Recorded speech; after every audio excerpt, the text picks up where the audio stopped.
Okay, we're continuing our conversation on NIST cybersecurity framework, and we're trying to walk through each of those controls and break them down into plain English, try and clean up any confusion that might be out there.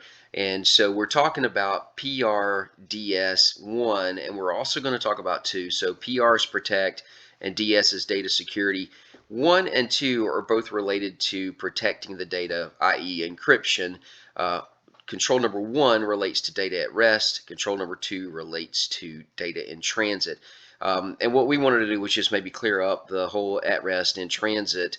At rest is obviously what it says, and that is at rest on a hard drive, on a computer.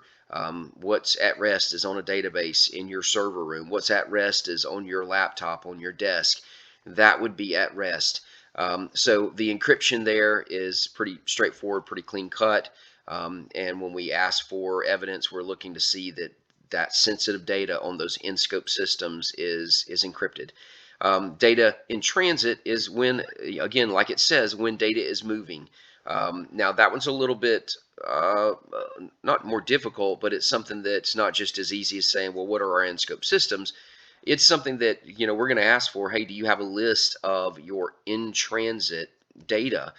So that you know what you need to make sure is being protected and encrypted from an in-transit standpoint. That can be everything from FTPs to emails. I gave the example of us having a cloud file server. When we're doing work on our computer, it appears that it's on our computer, but then it syncs up to the cloud file server, and that's where it lives. Well, that's in transit. That movement is in transit, and our data is encrypted when it's moving. The key is that if it was not encrypted, if it was intercepted, that file could be read by the person that wasn't authorized to read it. And so that's why you want that encryption, so that that interception would do no good to that unauthorized person. So hopefully that little bit of an overview helped with PRDS 1 and 2 combined, and we will move on to the next control.